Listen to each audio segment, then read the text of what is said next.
Welcome, Spartans, to Mission Debrief.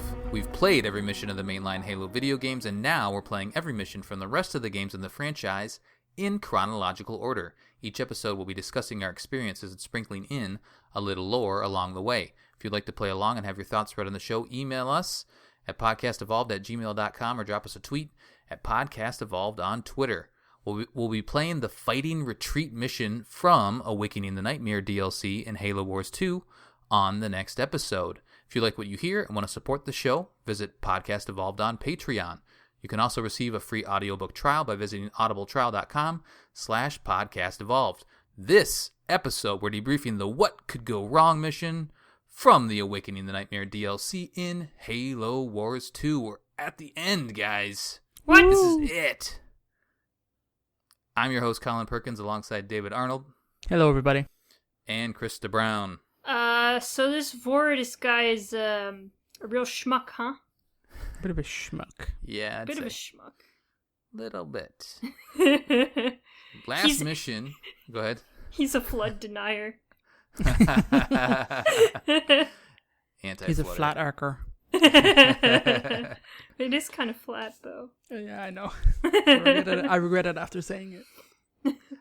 Last mission was not on my watch. Upon reaching the location of an ancient Forerunner ship, Boomerang Company discovered that the banished plans were more diabolical than originally thought.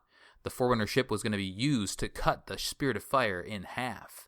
The Legolo leader colony was minutes away from launching the attack, but Major Vaughn quickly gathers UNSC troops to sabotage their plans. After shutting down a series of charging stations to stop the launch, Boomerang Company defeats Colony, cripples the ship, and secures the location for their own research and development efforts. Now, in What Could Go Wrong, Atriox sends Girolane brothers Pavium and Voridus to investigate High Charity's wreckage on Ark. Remember? High Charity has been on the Ark this whole time. What? Their orders are simple: scout the area and salvage nearby tech. However, Voridus has other ideas in mind. With aspirations to impress the leader of the Banished, he plans to use a scarab to crack open High Charity's shell and see what's inside. Prepare yourselves. Ooh. Date of the game is June 4th, 2552. We are playing as the Banished, and this is weird, isn't it? No, it's amazing. I mean, it's cool. I'm all about it.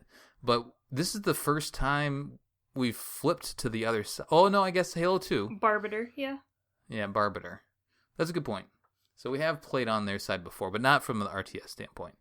Oh, and also, like, Arbiter has... You're kind of playing Arbiter's redemption arc as well. Like, Yeah. These guys are not going to have a redemption arc. Right. Exactly.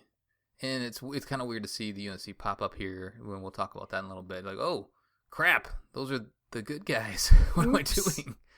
Yeah. Let's do cutscene stuff first, though. David, why don't you take us through this little bit? It's just a little snippet, but it looks very nice. We get a new cutscenes. I remember when DLC was announced, that being a huge selling point, and people were pretty happy about the fact we're getting more blur cutscenes. And it's funny how just like that one statement can like sell you on DLC and stuff like that. It's like, yes, more blur cutscenes. Right. You know, Halo never looked better. It doesn't with some blur love. So the first cutscene kind of begins with obviously the end of these two brothers were introduced to Pavium and Voridus. They obviously got their asses handed to them by Atriox, and we don't get to see that. We just get the dismissal. So Atriox just kind of raises. But did he yell at them? I mean, because their banter afterwards is like, "Don't fuck up again." But like, yeah, Atriox still sends them on a pretty important mission, doesn't he? I guess so, but also they were given a very simple task that they made way more complicated by being fuck ups. So like, I think they definitely got reprimanded here, but probably in the same spiel of, "I'm sending you to do this mission, don't fuck it up." So you get kind of a cool hologram of just Atriox silhouetted. Obviously the voice actor didn't pay for the voice actor, so he didn't come back for this scene. He just stares at them as they leave. And you can see a kind of shield, and that's kind of blue, and the hologram, and like all this orange kind of wreckage. I didn't recognize it at the time, but it's obviously, you learn pretty quick it's High Charity, the wreckage. And then have you guys thought about? Sorry to interrupt, but have you thought about High Charity this whole time? Like we left High Charity on the Ark way back in Halo 3. At the end of Halo 3, I literally have never thought about the Ark or High Charity ever again. Yeah, I guess I thought it. We exploded it, right? Like, at the end of Halo 3, to get Cortana back, we exploded High Charity. I thought that was the end of High Charity. I guess it's hard to conceptualize. Yeah, it's hard to conceptualize just how huge High Charity is through just the games. I don't think the games make a very good point of how astronomically enormous High Charity is. It's like the size of a planet. Yeah, you read those numbers off way back when, like describing how big it was. And it's just enormous. It's enormous, and you get to later in the game you get to see kind of like it right next to the Ark, and which is awesome. But yeah, I guess at the end of Halo 3 kind of just like leaves it, and it's like, oh, I guess High Charity's gone now because we exploded it. And then I just never ever thought of it ever again. Or even the fact that the Flood could still be on it, because that was the whole point of firing the ring at the Ark, was to kill the Flood. Yeah, that's a good point. Well, no, it wasn't to kill the Flood, but it was to kill the Flood's food source. Right? Obviously, you kill the ring, Flood as well when killing the ring. It kills the Flood too. It kills all the organic matter. It does, it does. But you see it in or one of those origin stories.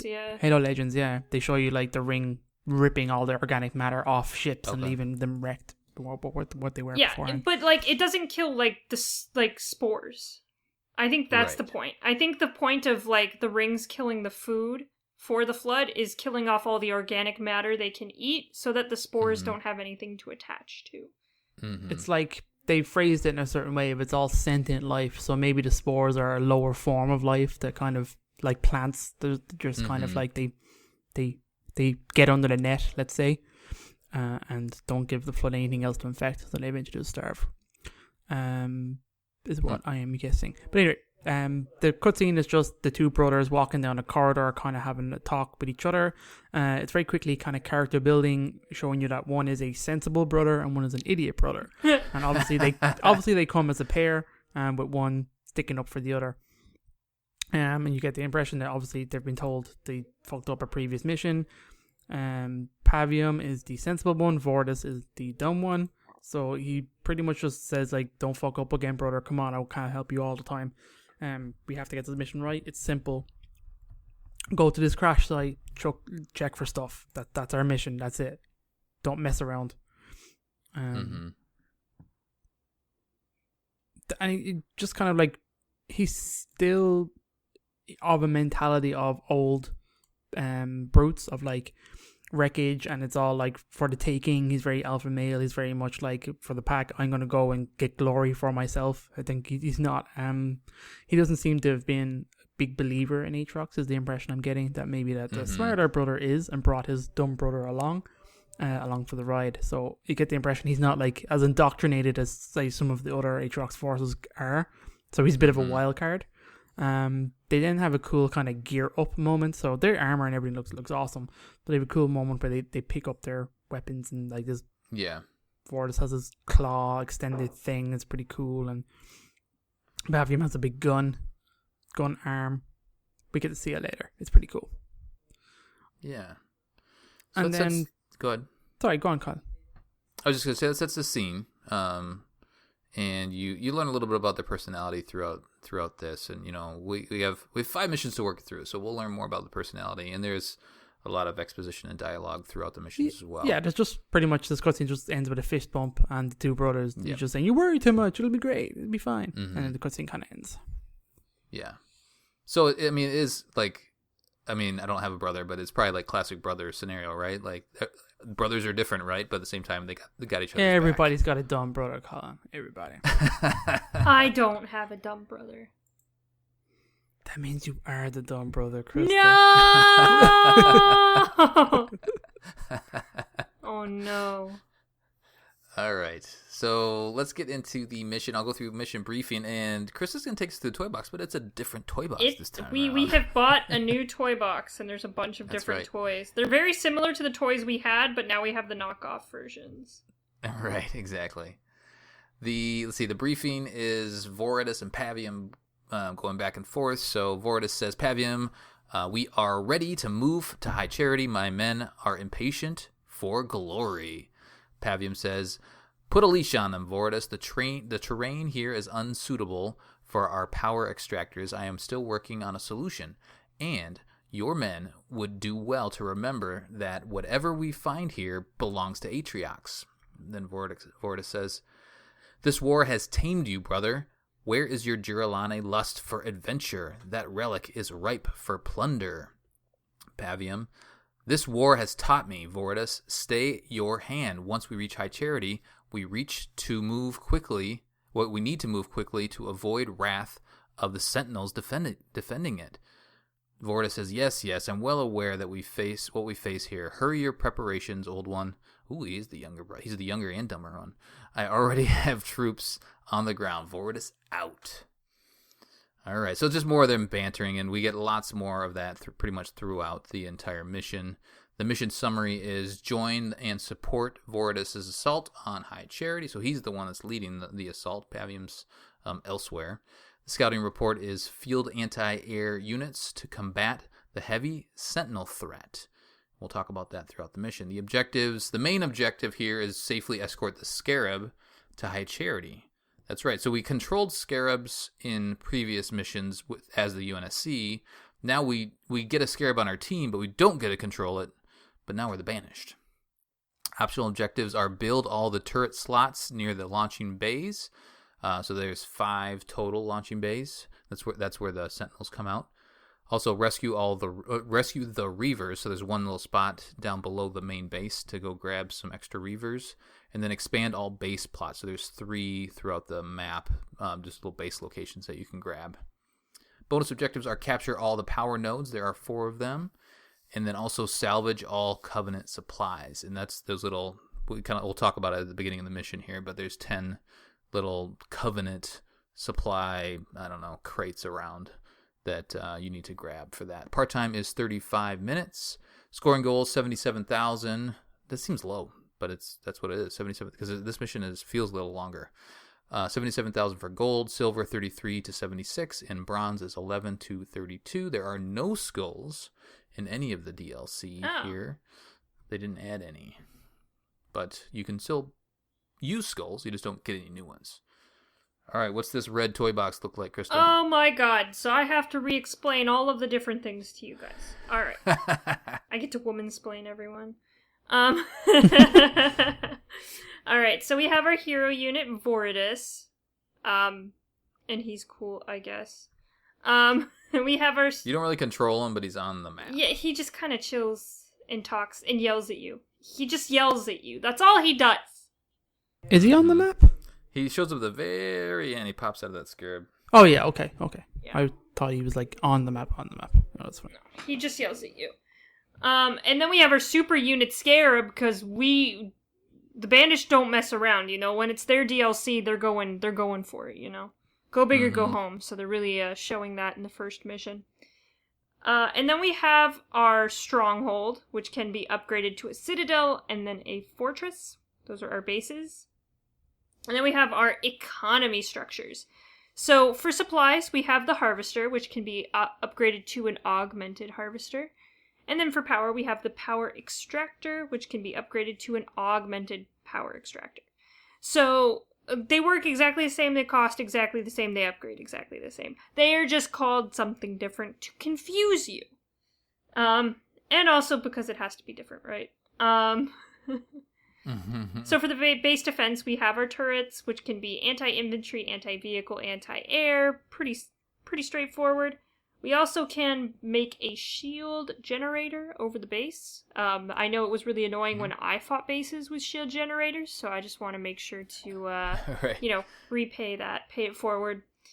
And then for our units to build out of the base, we have Grunts and Brutes, which can be upgraded to Shrapnel rounds, and then Pack Brother. Should get another Brute. And then we have the Chopper, which can be upgraded with Shrapnel Mines. Very good things.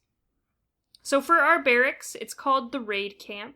And we can make Elite Rangers and Hunters. For the Oh, what is that? The foundry. Garage. The garage. We can make marauders, and we can make reavers. And the marauders can be upgraded with thick hide. And then we have Apex, which is the air units. And we have our healing engineers and our banshees, which can be upgraded to have plasma torpedoes. Why wouldn't you want that? And of course, our armory is our war council. So we get reinforcements, which gives us 20 additional units, advanced logistics 1, 2, and 3. Just the normal stuff. And then there was one other one. It was it was the base defense one. And that can be upgraded 3 times as well. Yep. And then we have leader powers, which are the pretty much exact same thing as what we had for the Spirit of Fire, but everything's called something different to confuse you. More or less. So, nice. Atriox's Bulwark, and that sounds really scary, right? No, it heals you. It took me so long when I first played through it. I'm like, do I have healing? That doesn't sound like healing. And then I actually read the description. I'm like, oh, okay, I guess that is healing. So that's the healing. I'm not sure why it's called that, but it's confusing and makes me sad. And then we have Rain of Fire, which is straightforward. It shoots down some rains of fire. I don't know where it's shooting from because they don't have a ship anymore, but I guess semantics. We have Orbital Designator, which just kind of lifts the fog of war. We have Burnout. So you can see around. I never used it either. We have Burnout. I don't remember what Burnout does. I think it's just for this mission. I think like the Orbital Designator thing, it just allows you to go. I used it once or twice just on the deployment. Do you put it on top of the Sentinel spawns so that you can throw down a disruption emitter? Exactly. Oh, that's fucking smart. I was sending units there. No, I was just revealing it and then dropping that thing. Okay, that makes sense. That makes much more sense. Does anyone remember what Burnout does? I didn't use it at all because it confused me. Yeah, I forgot to write it down, but I didn't use it either. It didn't look like it was super necessary. No, so we're just going to pretend that doesn't exist. Yeah. I'll look it up quick. And then we have some, while you're looking that up, we have some UNSC units because we have to kill ourselves. And by that, we need to kill humans. We have 2 mini bases. They have turrets on their bases. They have infantry, marines, and hellbringers. They have warthogs and wolverines, and they have hornets and nightingales. And they also drop down some ODSTs and some turrets. So the humans have some stuff going on. We murdered them all. Yeah, we killed them. It's like, oh man, I don't want to kill these guys. I feel bad. And then the main enemy you're going to be fighting in this game is literally just Sentinels. It's just Aggressor Sentinels and Retriever Sentinels, and that's it. That's all you fight. So just make a lot of anti-air stuff, and then just a couple things for ground units, and then you'll be fine the entire mission. Yeah, exactly. So Burnout increases the targeted area. Let's see. Oh, here it is. Activate to temporarily increase the output of all targeted structures. Oh, okay. So you can quickly make things. Pump out stuff. Pump it. Okay. Production rate, resource rate, and damage, it says as well. So probably for turrets. That actually sounds interesting. Yeah. I wonder if maybe you need to use that on Legendary? Maybe. Did you play on Heroic, Krista? Yeah, it was pretty easy. Yeah. It doesn't seem like it'd be too bad. So, all right, let us get into the mission. We are now the Banished, as Krista's been describing. It took me until the second time playing through for me to be really comfortable with it. The first time I was like, oh, I don't know what I'm doing, but more or less everything has, it's like Krista was saying, like the garage is now the foundry. The raid camp is now the barracks was now the raid camp. So I feel like it's more of a 1-to-1 on Halo Wars, the original game. I feel like there was more of a change between playing as Covenant. There was a huge difference, even how they worked and played. Yeah, to upgrade and unlock different units, you had to progress the Covenant. What eras? The ages. Yeah, because the Covenant is like a cyclical age cycle, so it goes through all these different ages over and over and over and over and over again. So you have to progress through all of them to get everything unlocked, and it's strange. Yeah. which I think is interesting. But if you have to kind of learn it before you want to actually play as it. So I'm guessing they just decided to simplify it here. Versus, well, I guess I don't know. Do you guys appreciate this kind of? Okay, now it's everything is the same. It's just called something different. I don't know, David. Do you appreciate that, or would you rather do it the Halo Wars one way? I guess it's more interesting the Halo Wars one way to actually have a bigger distinction between them, but that might have been in their negative, and that's probably why they changed it around so that they're easier to use. Also, you're only using it for like a couple of missions DLC, so like it probably is easier to make it similar to the UNSC than make a whole new way of faction works that you'll have to learn and then be done with in only a couple of missions. So it probably makes sense to make it more simpler. Yeah. I don't know, I liked it. I mean, I always was intimidated by the Covenant in Halo Wars 1. It's pretty much why I never played them. But I didn't play any that skirmish either or anything like that. So I guess the fact that you're now forced to play as Banished is it's good that they've made that transition much easier, I think. Yeah. Krista, any other thoughts? I feel the same way. Like, it was kind of cool to have the Covenant have a different thing in Halo Wars 1, but I think for the sake of, sellability and playability for the DLC, it was much more efficient to just make it kind of a one-to-one thing. Well, you could have played as the Banished in the main game in multiplayer, so they had already made that change, I think, before the DLC. Yeah. But, yeah. No, I think it simplifies it. I guess I could go either way. I don't play enough multiplayer to really have a strong opinion one way or the other. But you are having to learn, in the Halo Wars one way, a whole new approach, and kind of have to change how you strategize when playing as the Covenant. All right, let's get into it. The start of the mission. I'll take us through the start of the mission. It's a lot of Voridus and Pavium and random brutes and grunts just talking shit to each other for the most part as you walk around the beginning of this mission. You have a couple Reavers and a couple other, ground units. So the Reavers are kind of fun here. I feel like they have that weird jump thing that they can do. So you walk up and then jump across and activate the light bridge, and you get to see what I believe that's High Charity in the distance, right? Yeah, I think so. Right away. High Charity looks weird too. It's like gray when High Charity in like Halo 3 was like purple, but it might just be from aging and explosions and stuff. Be like the interior you're seeing now and stuff. Like the pipes and again, stuff. All that kind of crack, yeah. Yeah, exactly. Because it's crashed and it's been wrecked to hell. But then meanwhile, I guess we could talk about it here. It has a shell on top of it. So the shell, is that the Sentinels and the Ark like quarantining it? Yeah, it's a big shield. Because there's still goobers in there. There's still Rona in there.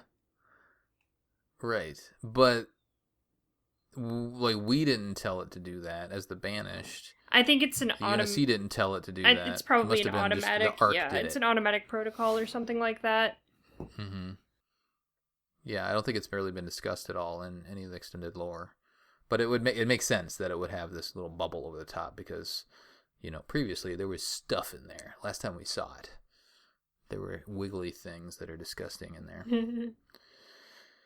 All right, so we're going to crawl around this area. We're going to pick up some more units. We're going to pick up some recon units, some grunts and brutes, and we're going to start blowing up a bunch of Sentinels. That's really the main enemy in this mission. So as we get a little further and we get our base, use the stuff that's good against the Sentinels, I would say, right? So we're going to crawl around. There is a Phoenix log off to the side, a couple little paths here and there where you can grab those Covenant supplies. So I won't list off all the locations for that stuff. I'll mention the Phoenix logs at the very end, but the Covenant supplies, since there are 10 of them, they're just kind of scattered about. So go check out Silver's guide on that if you want to go find them all. But in the meantime, we are just going to crawl around, get some more units, and then our brothers are going to talk shit to each other a little bit more. And then we're going to finally get to a base location, which is fantastic. But this base is being assaulted by more aggressor Sentinels. And so they have these, what do they call them, like landing bays that are scattered around. So there's 5 of them, and the Sentinels are coming out of these locations. Each location has a couple turret spots for either the Forerunners, what do we call Sentinels? Are they Forerunners? I guess they kind of are. For those Forerunner turrets to be spawned and defending those locations, but when you take them over, then you can drop your own turrets down in that spot as well. So, Krista, why don't you take us through this opening build here? How did you handle it? You have a timer. You have like 3.5 minutes or something like that to prepare. It says. Yeah, but like you have way longer than that, because then the scarab drops and then it starts destroying a barrier, which takes it like ridiculously long for a scarab to break through a barrier. Yeah, that's a good point. I thought it was weird, but you have a good amount of time to build up everything. So you definitely want to focus on gathering resources first and fully upgrading the base. After that, I built a vehicle and an air thing. I'm not so kidding. So those are Foundries and Apex. Yeah. Okay. We'll get there. We'll get there by episode 5. Yeah. So I focused on making a bunch of Reavers, a bunch of Marauders, and a bunch of Banshees, and then 3 Engineers is kind of what my team was. Okay. Reavers were more plentiful than the other 2. Mm-hmm. And then, every single turret I put down, I made anti-air. The nice thing about the 2 Sentinel depots that are close to the main base is that you can plop turrets down there, so you always have visibility on them. So you can just pop the distribution emitter or disruption emitter down on them whenever you want. So that kind of lasts a long time too. It does. It lasts long, and it gives you a notification when one of them dies as well, which is very helpful. So I tried to keep one on each of those throughout the entire mission, and some of the other ones I didn't care as much about, but those so did two I didn't even try. Can you just like plop a bunch of them down all at once, or do you have to wait for it to? You have to wait. I don't know. Okay. I'm not sure you can plop them down on top of each other, but there's a cooldown for using one anyway. Yeah, that's what I meant. So it is a little cooldown. You use one, wait for the cooldown, then you can use another one. Meanwhile, the first one still hasn't run out yet, right? Like the cooldown isn't the same length as when you as how long it takes to stay there. No, Maybe. I think they last longer than their cooldown is. So you can have multiple on the map at the same time. Okay. Which is what I did. Yeah, you just kind of tie them up apart, and then you just go around and plop them down. Yeah. But yeah, after the main base build-up, it's pretty much just following the Scarab throughout the rest of the map. It's pretty straightforward. Nothing else really happens other than when you get to the human area. And the human area is when you're going to want the Banshee and the Reavers. Or not the Reavers. The Banshee and the Marauders, because the Reavers don't do anything. Yeah, they have these little tiny guns. They look like little pistols that shoot out of them. Yeah, so if you're putting all of your big eggs into Reavers, don't do it. You gotta diversify just a tiny bit so that you can kill the humans. Right, exactly.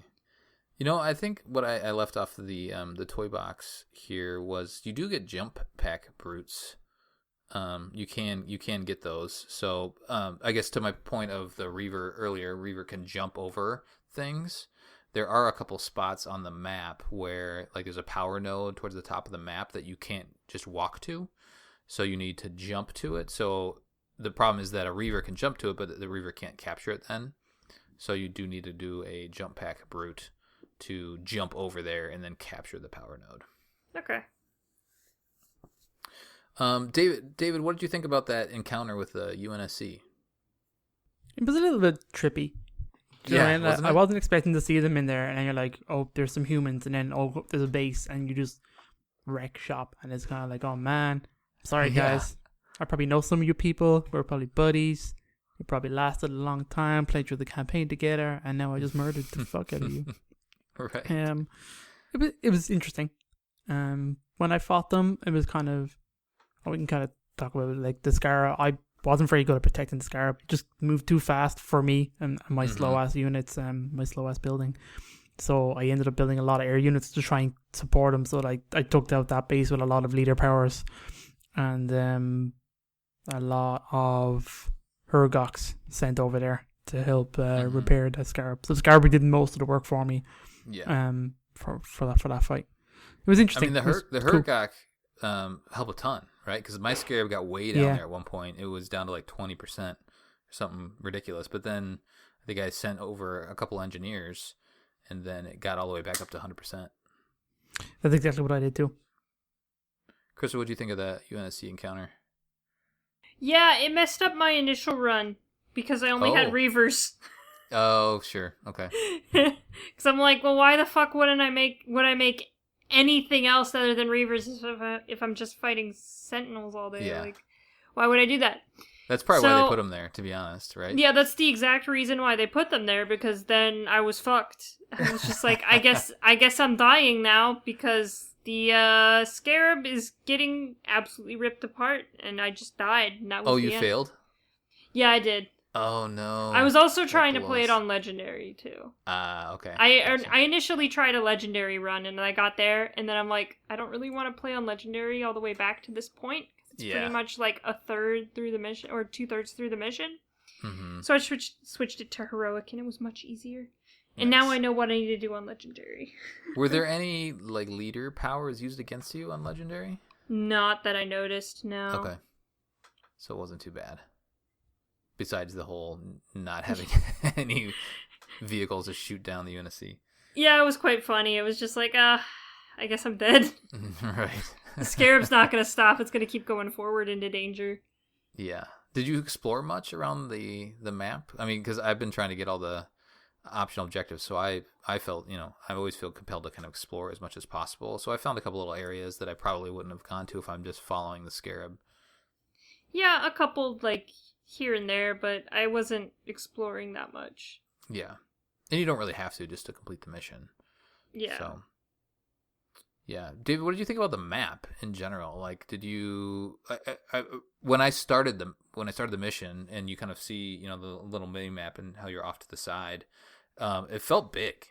Like, it felt just like an expanding map. And then once you play through it a time or two, it's like, oh, it's not too bad. But there's a lot of ground to cover.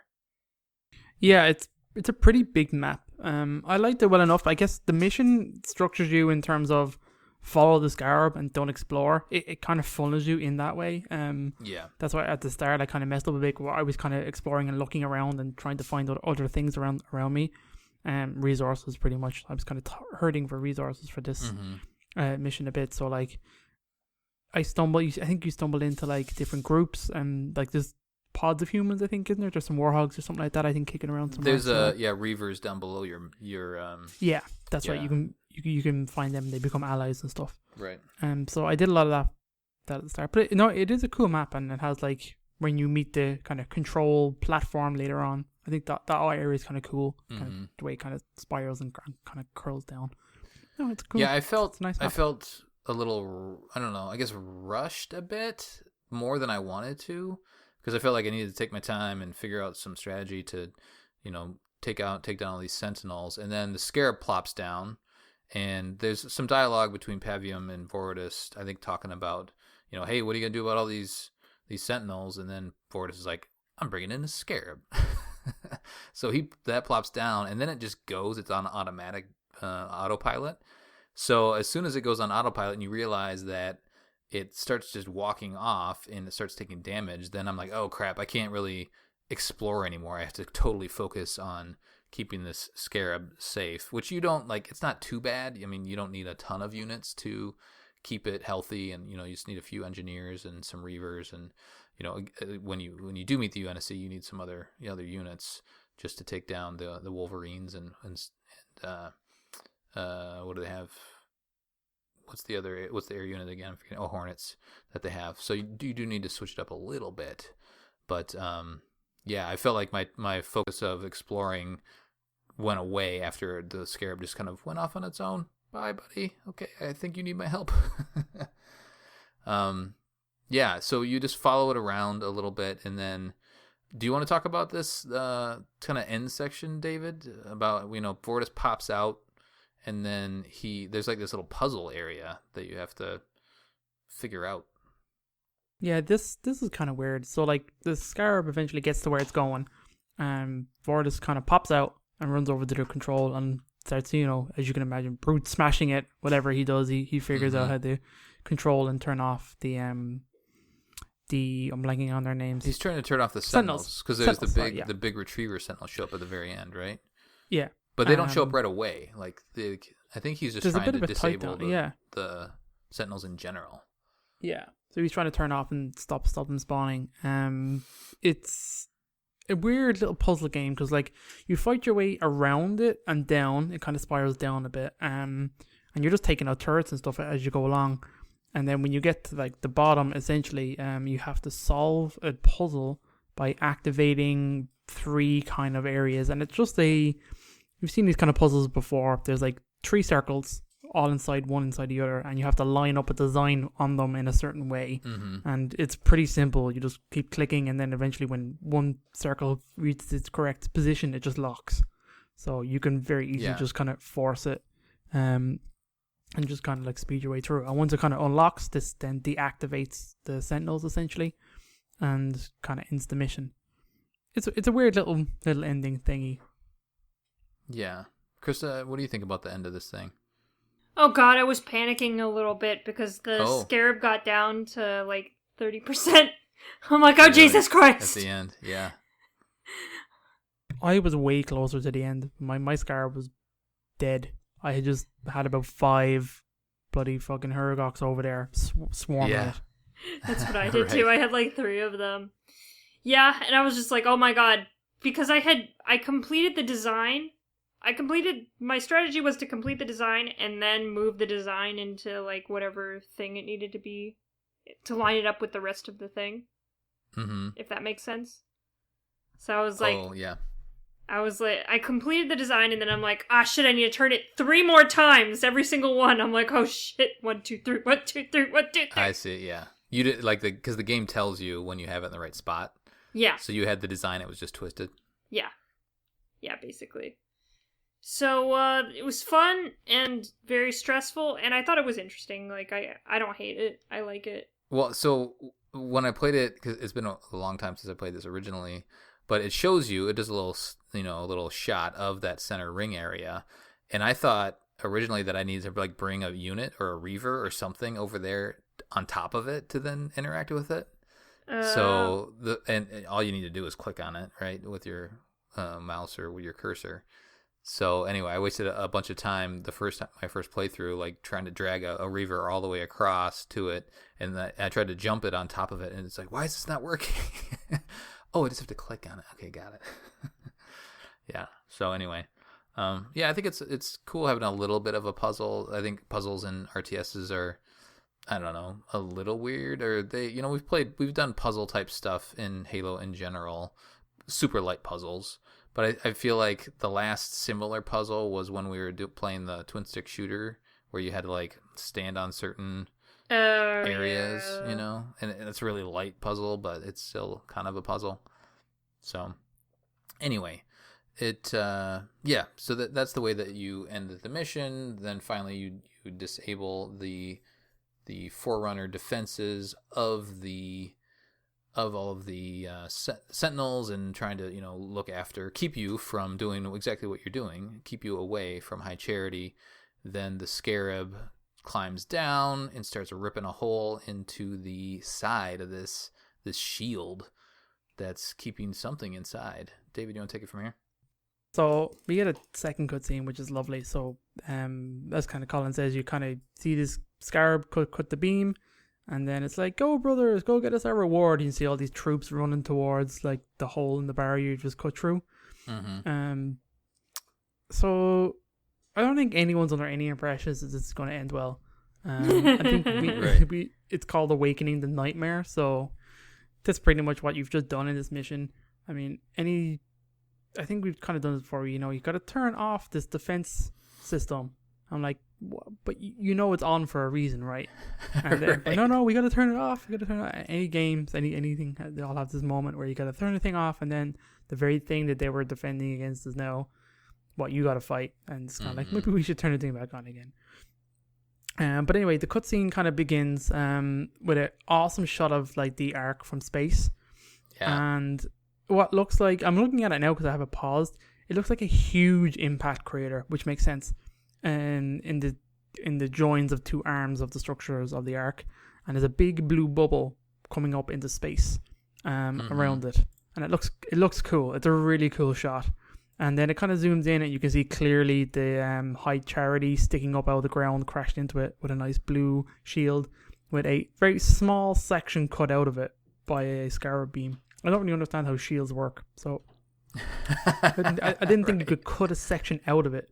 So it's probably not an energy barrier. Is it like a light shield? Maybe can you cut into light shields? Maybe you can disrupt a certain portion of it, obviously. And there's a cool kind of shot of like the scarab and all the damage it did in like a nice circle line leading back up with Vortis kind of like standing in front, and he kind of nods his troops in, and you see about 4 brutes. They get like 5 seconds 5 feet in there. Yeah, they walk in and it's pitch black, and you know what's happening. The sounds are there. It's creepy. There's some creepy crawlies, and then all of a sudden these guys get jumped by Flood, and it kind of just cuts. You see them like they kill one with like a spike gun, and they kind of think, that was easy. We just killed one, and then you get like a Lord of the Rings kind of like a glowing light, and like the music kind of picks up in the background, and you see like shapes moving in the shadows, and the Flood are coming. It's over. These guys are dead. It cuts to the outside, and you see Vortis watching a shambling brute come back up. His buddy kind of like moves to kind of go and help him.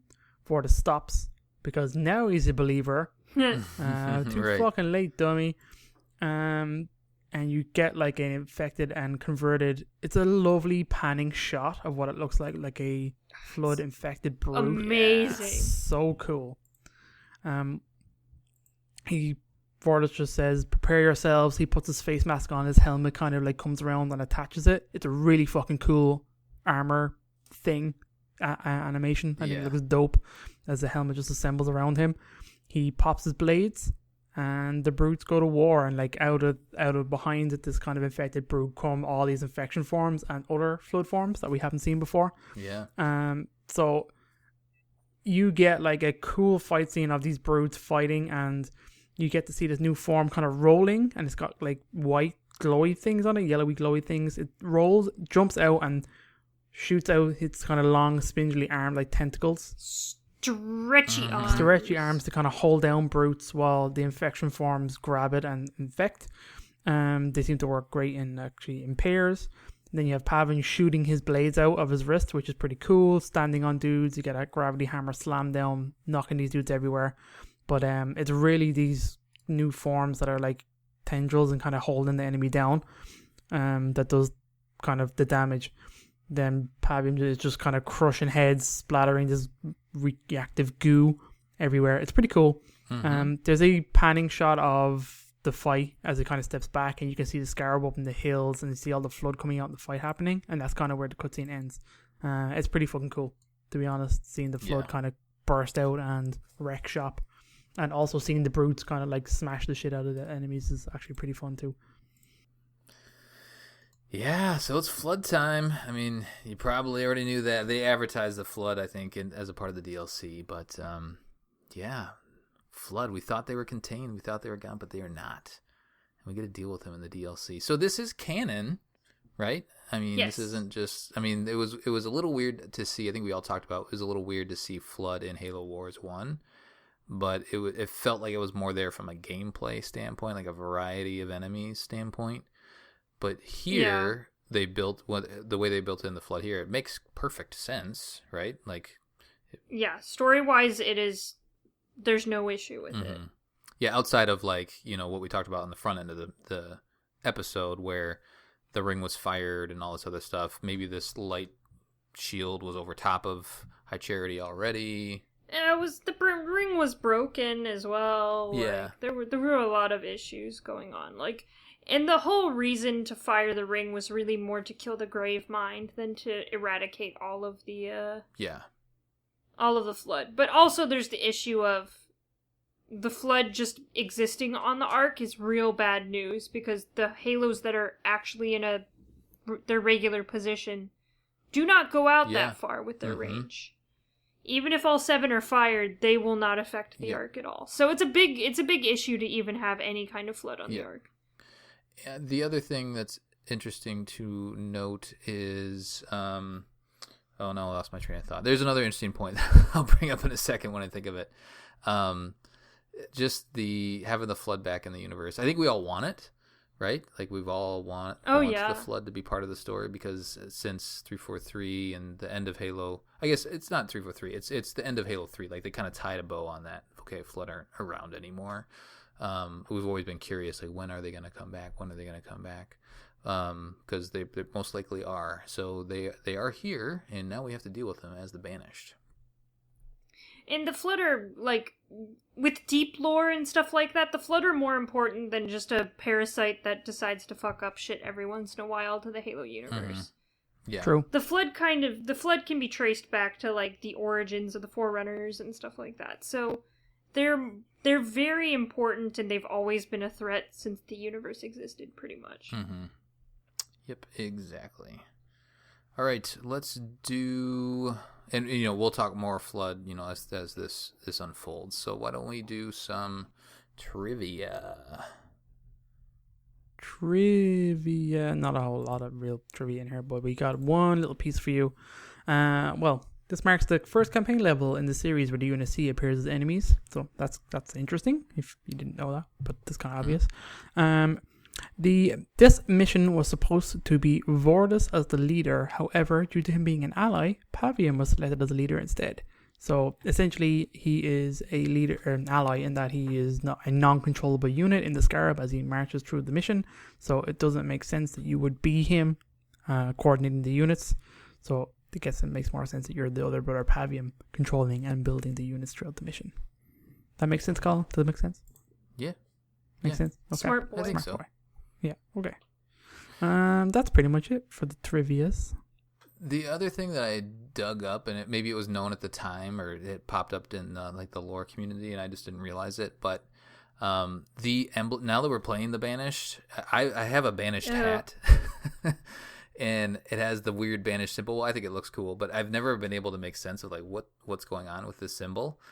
Apparently, the emblem, the Banished symbol, with like the kind of upside down triangle and then a bunch of kind of spikes sticking out of each side, that is modeled after Atriox's mace, the Chainbreaker, if you view it from the top down. So you know how it has kind of those red, energy spikes sticking out of the side. So there was, and that can be confirmed. There's a Twitter conversation, I think, with Jeremy Cook, one of the main, the art directors of Halo Wars 2, and he more or less has some art up there that is like you can kind of see the mace, and then it's like kind of low, and then you can see the symbol popping out at the top. So pretty cool that's where that came from. I actually saw you tweet that, and I immediately looked up a picture of the mace, and it is very satisfying to look at the symbol and the mace side by side. It's like, oh, yeah, shit. it's pretty cool. Good job, Colin. Yeah, that was a fun thing to uncover. But again, like it's been out there, it's been known since 2017, but I hadn't crossed my desk, so I figured it was worth chatting about really quick. All right, let's do. We do Phoenix logs now, don't we? There are 2 of them. Yeah, I got 2 of them. And let's see. One is as you're just kind of wandering around the beginning of the section. There's a little path. I think I mentioned that one already. There's a little path where you can go grab one, and then the other one is on the north side of the map. There's a little ridge, and there's a Covenant supply structure up there, and it's right off there. So there are 2. What do they have to say, Krista? All right, they are very very well named. They're both called Pandora's Box 1 and 2. Nice. Mm-hmm. All right, the first one reads, Field Report, Comms Officer G. Peterson. A very banished name, really. I mean, G. Peterson. That Peterson clan, I transmission tell you date. what. Yeah, I mean, I heard the Peterson chieftain's really really a cool guy. I think his name is Smith. Transmission date 6/1/2559. We're 2 clicks out from the High Charity crash zone, but even from this distance, it still dominates the skyline. I wish we had been around to see it hit the dirt. No, you don't. Oh my god. It sure made one heck of a dent. It may have been the Covenant's capital city once, but now it's nothing but a giant reminder of their failure. It's eerily quiet here, spooky even. And it's not just the story of this place. Approximately 300 meters around the crash zone, all life stops growing, as if it hit an invisible fine line and refuses to cross. Might be an intentional part of the arc, but we don't know enough about the area to be sure. Greenery makes way to raised, blackened ground, and the trees look like used matchsticks, hacked off at the head and stunted. The creepiest thing is that there's no sound from animals, birds, or even insects. Hard to see whether they fled the desolation or the sheer number of sentinels swarming around here. So, it's spooky. Ooh. Alright, so the second one is still from G. Peterson. Isabel's reports from the war indicate that the strange dome over High Charity is some kind of protective measure the Ark systems created after High Charity crashed. Something about wailing off alien threats too big to quickly deal with otherwise. It definitely explains the Sentinel presence here. Regardless, after seeing what the Sentinels did to the Enduring Conviction, we're not about to anger these bees, no matter what kind of honey could be inside. Our orders are to sit tight and observe. Major Vaughan. Vaughans? Nailed it. Yeah, I'm very good at pronouncing names. Close shave with the Forerunner ship. It's just Vaughn, the captain, right? Major Vaughn? Vaughn? Yeah. Vaughn's okay. got a G and an H in there. It's weird. Why? Why English? Why does English do this to me? I can't do anything. Alright, his close shave with that Forerunner ship, the captain has us watching all potential hotspots for banished activity, and the odds are Atriox will likely make a play for High Charity. From what we've seen before, Atriox has no compunctions. Oh my god, I can't read the compunctions. Compunctions, yeah. I'm guessing. Maybe? Oh my god, Chris has got stupid brain today. Anyway, about messing with the Ark in order to get what he wants. That's it. That's all you have to hear from me reading.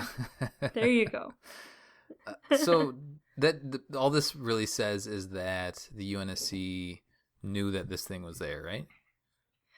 The UNSC knows it's there. The UNSC knows it could possibly be a target for Atriox, and the UNSC are smart enough to not just go in and waltz around in High Charity, because apparently everything around High Charity is dead. Right. Exactly. I mean, if you see an object and everything around the object is dead, you might not want to go up to that object. I don't know. Maybe it's just me. Maybe I'm just a little paranoid, but I don't know. I wouldn't go up to that object. I think, that sounds smart. Yeah. The other thought that I was going to mention earlier before I went blank was that we've been to the humans have been to the Ark before, so you would think that the humans knew High Charity. Well, that humans knew High Charity was here because you can see it from common space. Knowledge. Yeah. So it's been, but the Spirit of Fire didn't. Everyone was smart enough to not mess with it. Right. They just left it there, and they maybe did a little research around it or whatever else.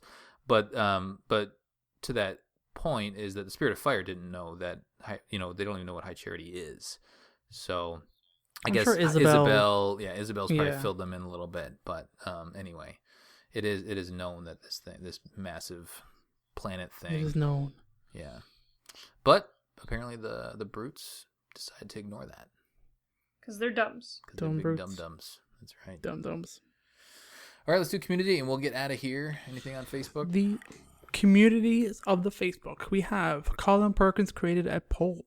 Admin October 6th at 1:56 a.m. Well, that's a late one, Colin. It's probably my time, is it? It's probably not your time. It's probably converted. You hardly posted that at 2 a.m., did you? There's a chance I did. There's a chance you did. Okay, Drunk Colin posts Honor or Glory? Question for Mission Debrief. Halo Wars 2. What could go wrong mission? So we have an option of honor or glory. No context. We have honor winning by landslide 23-8. Oh. We have some comments. Stand in the ashes of 1 trillion dead souls and ask the ghosts if honor matters. Their silence is your answer. Javik. That's awesome. That's an awesome quote from Mass Effect 3. Lucas, I like it. You get a thumbs up, Lucas. Good job. I thought that was. I forgot that was from Mass Effect. I thought it was from anime. Yeah, I don't know if I would have gotten it could if you hadn't told me Javik at the end, but it sounded familiar, and I was like, I fucking knew this. But yeah. Chris says, "Well, I've never heard of an honor hole." So Jesus. Patrick says, "Why not both?" That's a good answer, Patrick. And finally, Manny says, "Military glory, the attractive rainbow that rises in the showers of blood." Abraham Lincoln. Interesting quote. There we go. Colin, what was your... Do you want to talk about your poll? So the votes... Oh, like why honor glory? Well, because Voridus is all about the glory, right? He's going out here, wants to do well and show off and prove himself to Atriox. And Pavium's like, whoa, buddy. Let's just do what we were told. So that was kind of that I don't know, juxtaposition of the two. Anyway, but it was interesting that, so Honor won in the Podcast Evolved Facebook. There are more comments about Glory. What did Discord have to say? Honor got 13 and Glory got 6. Oh, okay. So all right. Honor wins. Look at that. Apparently, yeah. Any comments? Cal's, bunch of crowd. Yeah, just a couple. Cal says, Honor, I'm a Singheili on the inside. Nate says, even though I hate those stupid dinos, you gotta praise them for their honor. Pope, but spookier, says, Glory feels temporary and can get to your head. I'd rather go for being honorable. Gone Beast says, Glory, I want to die around a pile of dead bodies holding a shotgun and an M23 rotary grenade launcher. Nice. Very specific, but okay. Very. Shadow of Oni says, Honor, I am a fan of Glory shots. Although I'm a fan of Glory shots. And then Dizudo says, does this answer your question? And I believe it is the Leroy Jenkins video. Yes. That's all Glory. And I believe baby. That is Glory. Let's get in there. That is Glory. And yeah, and then we've transitioned into talking about which noble team death was Glory and which was Honor. So. Yeah, go read that. There's some interesting thoughts in there. Yeah. And that's about it. Awesome. Thanks everybody for participating. As always, we're running out of missions to debrief before Infinite. So get heard. Hopefully you've caught up and you're playing along with us. And then this is your last chance, because once we finish Halo Wars 2, we're deleting everything. That's right. The Discord, all of the podcasts, it's all going away. So you better be paying attention. That's right. It's all gone soon. That'll do it for a debriefing of What Could Go Wrong mission from Halo Wars 2. On the next episode, we'll be playing Fighting Retreat. Send us your thoughts at podcastevolved@gmail.com or drop us a tweet at podcastevolved on Twitter. You can also support the show by visiting Podcast Evolved on Patreon. And don't forget that free audiobook trial. Visit audibletrial.com/podcastevolved. Until next time, evolved. Evolved. Ooh, nice on the hour mark, Colin. I know. Good timing.